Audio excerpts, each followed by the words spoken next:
The Smell of the Coffee is Bad by Jerry Leaf Ackerman.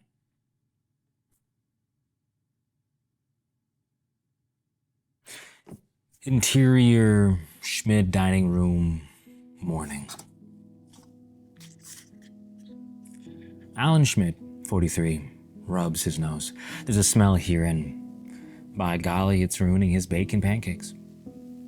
He looks over at his daughter, Jasmine Schmid, 17, who's sitting across from him. She's on her phone scrolling through Instagram, her brunette hair pinned to the side in what she would call retro 70s style-ish. She munches on her food like a goat who has all the time in the world. Alan doesn't mind. He really doesn't care. At the stovetop, cooking up those fantastic bacon pancakes is Greta Schmid, 41. Her hair is in a curly mess, and her hand is on her hip as she mindlessly looks down at the sizzling bacon and bubbling pancakes. She's in shorts, that tie. She's in shorts that are too tight around the waist and legs. She's wearing Alan's custom-made t-shirt that reads, "No patties, no Jamaican." A relic from his church groups, he never liked the font of the shirt, so he barely even wore it. So far, everything looks normal. The sun beaming through the overgrown trees that he was cleaning, the messy floor that could be used some cleaning. Everything is the way it seems, or it should be. It's the smell that's got Alan all befuddled. He can't pinpoint where it's coming from. It's everywhere, and close to him all at the same time. He brings his coffee up to his nose, sniffs it. The smell of the coffee is bad, he announces. He glances over to Greta. "Why are you so weird?" Jasmine asks. She doesn't look up at him. Whatever is on her phone is way more important. "What? The coffee smells bad. How is that weird? It should be concerning." "Your wording." "What's wrong with your coffee, Alan?" Greta asks, flipping over a pancake. Alan doesn't like that she doesn't call him babe or honey. She hasn't called him that since their 20s. "It smells off. It could be the room as well, like it smells of Febreze, pancakes, bacon, and fish." "I smell the Febreze, not the fish." "Of course you would say that." "What's that supposed to mean?" Greta asks, turning to him. Alan crosses his arms and leans back. "I know what fish smells like, and this is some promiscuous fish." "Promiscuous?" "Say it with your chest, Alan. Enough of beating around the bush." "You fucking somebody in my kitchen?" "Dad," Jasmine says, glancing at him. "What? It's an honest question." "Are we doing this right now?" Greta asks, shutting off the stove with a quick flick. "Because I know you don't want to be doing this right now." Alan takes a sip of his coffee, nodding vigorously that indeed he wants to be doing this right now. "I've done nothing but provide for this family." He counts on his hands. "I pay for the food, your phone, her phone." He points to Jasmine. "Please don't pull me into this," she says. "I pay for the clothes on your back, the jewels around your neck. I pay the heating, the water." "We pay for that, stupid," Greta interrupts. "No, we don't." "Yes, we do. You came to me 10 years ago crying your eyes out that you weren't being man enough to provide, and I said I would help. I got a job, now a career, and we pay for these things." "I don't remember that." "Oh, you don't remember that. Convenient. I guess you don't remember Crystal jumping up and down on your bones." Jasmine glances to her mom, wide-eyed. She can't believe what she's hearing from her mother. Who's Crystal? Tell her, Alan, who this bitch be, Greta says, placing her hand on her hip, her weight shifting to one foot. Oh, you know, it's the stance of a pissed woman. She ain't a bitch. I had no sexual relations with that woman. She's having sexual relations with you? That don't make no sense, Alan says, looking to his daughter. Crystal's a co-worker of mine.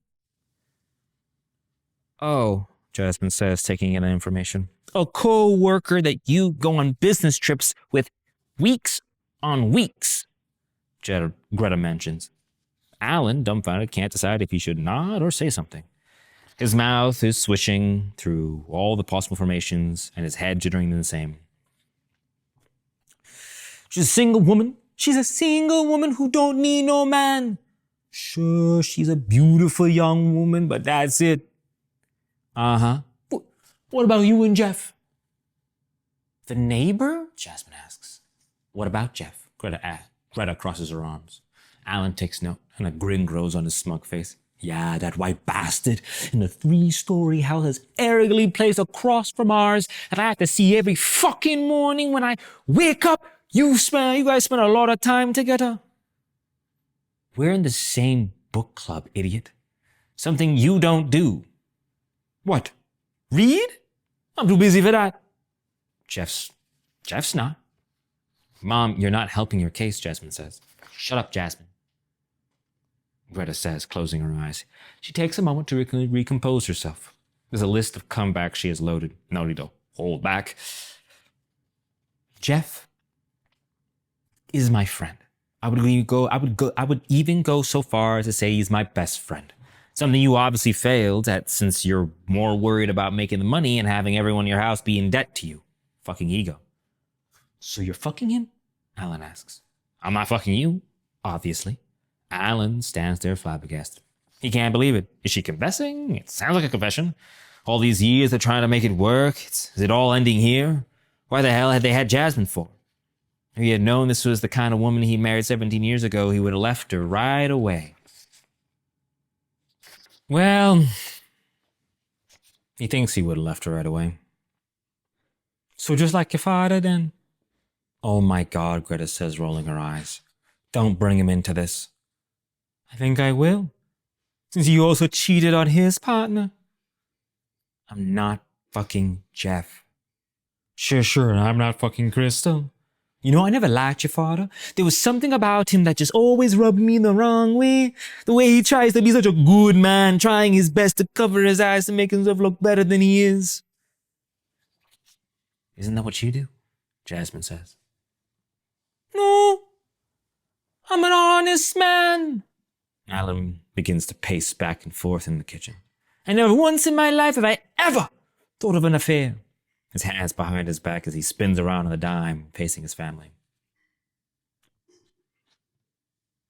Greta and Jasmine both look at him. They think he's full of shit. And he probably is. There's no way in all of his 43 years of being a man that he's never had a vulgar thought. They try to make it work. Greta says. So do I. I work hard to please you. An eyebrow raises on Greta's face. Like how you please me in bed. I please you? Your 4 inches can't please yourself. Excuse you, it's not about the size, it's about how you use it, and I'm well more than 4 inches. Underneath, he says with the last part under his breath. Anyway, you fake your moans and your flabby body are at fault if they can't get me going. Dad, Jasmine yells out. What the hell? I'm being honest, Alan says. He looks over to his wife. His face is of stone, carved with a nasty scowl. The type of scowl that could end with a husband missing on the news or eating something he's not supposed to. Maggots. You want honesty, Alan? You're a fucking waste, Greta says in a cold tone. It freezes the air. You care so much about what's in your wallet and how fucking hard you work. You're out there buying everyone's love and expecting us to treat you like some fucking god. You think you're a saint. Alan opens his mouth to speak. Don't. I already know what you're going to say. That you're not a saint and that you're misunderstood. I'm tired, Alan. I'm tired of you, your 4-inch pecker, your ego, and your stupid money. I bet you would relish if we divorced and I found myself homeless with some druggie. No one is holding you here. I'm already making more money than you. The house is pretty much paid off. You don't do the laundry, you don't clean, you don't cook, you barely do any of the yard work. I asked you to cut that tree by the window 3 months ago. Jeff did it for us. Free of charge. Because he knew you would be busy. I didn't even ask. He told us he knows you have a lot on your plate. Funny how the man you think I'm cheating with is the same man that's trying to look out for you. Alan stares at her, trying to keep himself from falling apart. Greta, well, she isn't wrong. But she isn't right either. Alan knows better than anyone how complex he is, but for some reason, everything she says hits him hard. He doesn't clean. He doesn't do anything around the house or the yard. He knows she gets paid more than he does. He sees it with every paycheck. It bothers him. He thinks it doesn't, but it does. It burns to know that Jeff is actually helping him out, but Alan won't admit it. I didn't ask him for that. I know, Greta says. You don't ask for anything. You just order everyone around you. 3 let the mounted clock tick on in the all-consuming silence. The bacon's gone cold, along with the pancakes. The morning sun looks a bit dull now, and the dusty countertop looks a bit nostalgic. The table's different, Jasmine confesses. A little late and probably not enough to repair the damage. What do you mean? Alan asks. The table is different. I just thought you guys were going to notice right away, but you didn't. The fish smell, Jasmine swallows. It's for me. Not following?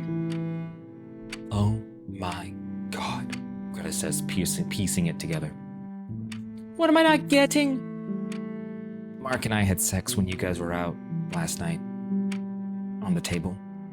I knew it was a bad idea, but Mark really wanted to, and I kind of wanted to. I know we had sex, and when Mark, she makes an orgasmic face. A face that she thinks Mark made, but she can't remember. And the table broke. We panicked, and we got another table from Jones. We noticed the smell after we came back with the table and Febreze the place. Alan retakes his seat. He looks down at his bacon pancakes. He looks over to Greta, who's looking at their daughter. He thinks there's a lot to digest. He thinks there isn't enough bacon pancakes in the world to fix this. Greta turns on the stove and resumes making the rest of the breakfast. She doesn't want to think about this anymore. The quicker she finishes making breakfast, the faster she can put all of this behind her. Jasmine opens her phone and starts scrolling through Instagram again. She eats the rest of her food. Maybe they'll get through this. Maybe not.